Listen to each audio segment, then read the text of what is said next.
ഈശംശിഹായിൽ ഏറ്റവും സ്നേഹിക്കപ്പെടുന്നവരെ, മലാക്കി പ്രവാചകന്റെ പുസ്തകം 3-ാം അധ്യായം 10-ാം തിരുവചനം. ദശാംശം മുഴുവൻ കലവറയിലേക്ക് കൊണ്ടുവരുവിൻ, എൻ്റെ ആലയത്തിൽ ഭക്ഷണമുണ്ടാകട്ടെ. ഞാൻ നിങ്ങൾക്കായി സ്വർഗ കവാടങ്ങൾ തുറന്ന് അനുഗ്രഹം വർഷിക്കുകയില്ലേ എന്ന് നിങ്ങൾ പരീക്ഷിക്കുവിൻ, സൈന്യങ്ങളുടെ കർത്താവ് അരുളിച്ചെയ്യുന്നു. പ്രിയപ്പെട്ടവരെ, ബൈബിളിൽ കർത്താവിനെ പരീക്ഷിക്കാൻ പറഞ്ഞിരിക്കുന്ന ഏക വചനമാണ് ഈ മലാക്കി പ്രവാചകന്റെ പുസ്തകത്തിലെ 3-ാം അധ്യായം 10-ാം തിരുവചനം. പ്രിയപ്പെട്ടവരെ, നമ്മളൊക്കെ സാമ്പത്തിക ബുദ്ധിമുട്ടുകളിലൂടെയും കടബാധ്യതയിലൂടെയും ലോൺ അടയ്ക്കാൻ പറ്റാത്ത അവസ്ഥകളിലൂടെയും മക്കളെ പഠിപ്പിക്കാനും അല്ലെ കല്യാണം കഴിപ്പിച്ച് അയക്കാനൊക്കെ ബുദ്ധിമുട്ടുകളിലൂടെ കടന്നു പോകുന്ന അനേകരുണ്ട്. കുറച്ച് നാളുകൾക്ക് മുമ്പ് വിദേശത്ത് ബിസിനസ് ചെയ്യുന്ന ഒരു വ്യക്തി പ്രാർത്ഥിക്കുവാൻ വേണ്ടി വിളിക്കുകയുണ്ടായി. അപ്പോൾ ഈ വ്യക്തി പങ്കുവച്ച കാര്യമാണ്, ഈ വ്യക്തിയുടെ ജീവിതത്തിൽ ലോണൊക്കെ എടുത്താണ് ബിസിനസ് തുടങ്ങിയത്. കുഴപ്പമില്ലാതെ മുൻപോട്ട് പോയിക്കൊണ്ടിരിക്കുകയാണ്. എന്നാൽ കിട്ടുന്ന പൈസ ഒന്നിനും തികയാതെ കടം മേടിച്ചാണ് ഇപ്പോൾ കാര്യങ്ങളൊക്കെ നീക്കി മുൻപോട്ട് കൊണ്ടുപോകുന്നത് എന്നിങ്ങനെ പറഞ്ഞു. അപ്പോൾ ഞാൻ ഈ വ്യക്തിയോട് പറഞ്ഞു, നമുക്ക് പ്രാർത്ഥിക്കാം, ഈശോ സഹായിക്കും, വിഷമിക്കൊന്നും വേണ്ട എന്നിങ്ങനെ പറഞ്ഞ് ഈ വ്യക്തിക്ക് വേണ്ടി പ്രാർത്ഥിക്കാൻ തുടങ്ങിയപ്പോൾ പരിശുദ്ധാത്മാവ് പറഞ്ഞു, ഈ വ്യക്തി ദശാംശം കൊടുക്കാറില്ല എന്നിങ്ങനെ പറഞ്ഞു. അപ്പോൾ ഈ വ്യക്തിയോട് ഇങ്ങനെ ചോദിച്ചു, ദശാംശം കൊടുക്കാറുണ്ടോ എന്ന് ചോദിച്ചപ്പോൾ ആ വ്യക്തി പറഞ്ഞു, ഞാനിങ്ങനെ ദശാംശം ഒന്നും കൊടുക്കാറില്ല, എനിക്ക് അതിനെപ്പറ്റി അങ്ങനെ എനിക്ക് കൊടുക്കുന്നതിനോട് താല്പര്യമില്ല എന്നിങ്ങനെ പറഞ്ഞു. അപ്പോൾ ഈ മലാക്കി പ്രവാചകന്റെ പുസ്തകം 3-ാം അധ്യായം 10-ാം വാക്യം ഞാൻ ഈ വ്യക്തിയോടൊന്ന് വായിക്കാൻ പറഞ്ഞു. ഇത് വായിച്ചു കഴിഞ്ഞപ്പോൾ ഈ വ്യക്തിയുടെ ഉള്ളിലൊരു അനുതാപമൊക്കെ ഉണ്ടായി. ഈ വ്യക്തി പറഞ്ഞു, ഇന്നു മുതൽ ഞാൻ ദശാംശം കൊടുത്തോളാം എന്നിങ്ങനെ പറഞ്ഞു. പ്രിയപ്പെട്ടവരെ, നമ്മുടെ ഇടവക പള്ളികളിൽ അല്ലെങ്കിൽ മിഷൻ മേഖലകളിലൊക്കെ എൻ്റെ ഒരു സുഹൃത്ത് ഈ അരുണാചൽ പ്രദേശിൽ ശുശ്രൂഷയ്ക്ക് പോയപ്പോൾ സുഹൃത്ത് എന്നെ വിളിച്ചിട്ട് പറഞ്ഞു, ഇവിടുത്തെ കത്തീഡ്രൽ പള്ളി കാണിച്ചു തരാമെന്ന് പറഞ്ഞ് എന്നെ വീഡിയോ കോൾ വിളിച്ചു.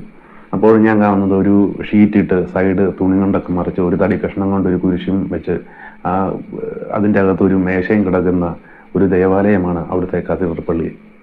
പ്രിയപ്പെട്ടവരെ, നമ്മുടെ ഇടവക ദേവാലയത്തിന് കൊടുക്കുന്നത് പോലെ തന്നെ മിഷൻ മേഖലകളിൽ ഇതുപോലെ ദേവാലയങ്ങളൊക്കെ ഇല്ലാത്തവർക്ക് ദേവാലയങ്ങൾ പണിത് കൊടുക്കുവാനും അനാഥാലയത്തിൽ ഒരു നേരത്തെ ഭക്ഷണത്തിന് പോലും വകയില്ലാത്തവർക്ക് ഭക്ഷണമൊക്കെ കൊടുക്കുമ്പോൾ പ്രിയപ്പെട്ടവരെ, സാമ്പത്തിക മേഖലകളിലെ തടസ്സങ്ങളും ബ്ലോക്കുകളും ഒക്കെ കർത്താവ് അത്ഭുതകരമായിട്ട് എടുത്തു മാറ്റുന്നത് കാണുവാൻ സാധിക്കും.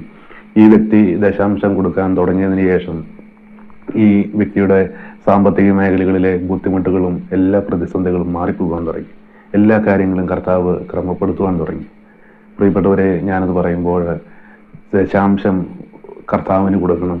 പ്രത്യേകിച്ച് ധനവാന്റെയും ലാസറിൻ്റെയും ഓമയിൽ നമ്മുടെ ചുറ്റുവട്ടത്തൊക്കെ ലാസർമാരൊക്കെ ഉണ്ടെങ്കിൽ അതുപോലെയുള്ള ലാസർമാരെയും കൂടെ കണ്ടെത്തി നമ്മൾ സഹായിക്കുമ്പോൾ സ്വർഗം ഒത്തിരി സന്തോഷിക്കും. കാരണം ഇന്നൊക്കെ പലയിടത്തും കോടികളുടെ വരുമാനമുള്ളിടത്ത് നമ്മൾ പബ്ലിസിറ്റിക്ക് വേണ്ടിയൊക്കെ ഇങ്ങനെ ചിലർ അവിടെ ഇങ്ങനെ കൊണ്ടു കൊടുക്കുമ്പോൾ പ്രിയപ്പെട്ടവരെ, അനാഥാലയങ്ങളിലൊക്കെ കഴിഞ്ഞ ദിവസം ഒരു അനാഥാലയത്തിൽ പോയപ്പോൾ അവിടുത്തെ സിസ്റ്റർ പറഞ്ഞു, വല്ലാത്ത ബുദ്ധിമുട്ടുകളിലൂടെയാണ് കടന്നു പോകുന്നത് എന്നൊക്കെ ഇങ്ങനെ പറയുകയുണ്ടായി. ഞങ്ങൾ അവിടെ ഒരു പ്രാർത്ഥിക്കുവാൻ വേണ്ടി ഇരിച്ചതാണ്. അപ്പോൾ സിസ്റ്റർ ഓർത്ത് എന്തെങ്കിലും കൊടുക്കുവാൻ വേണ്ടി, സംഭാവന കൊടുക്കുവാൻ വേണ്ടി ചെന്നാണല്ലോ എന്നോർത്തൊക്കെ ഓടി സിസ്റ്റർ വന്നു വരികയായിരുന്നു. പ്രിയപ്പെട്ടവരെ, ഇതുപോലെ ബുദ്ധിമുട്ടുകളിലൂടെ കടന്നു പോകുന്നവരെ സഹായിക്കുമ്പോൾ കർത്താവ് സ്വർഗം തുറന്ന് നിങ്ങളെ അനുഗ്രഹിച്ചിരിക്കും.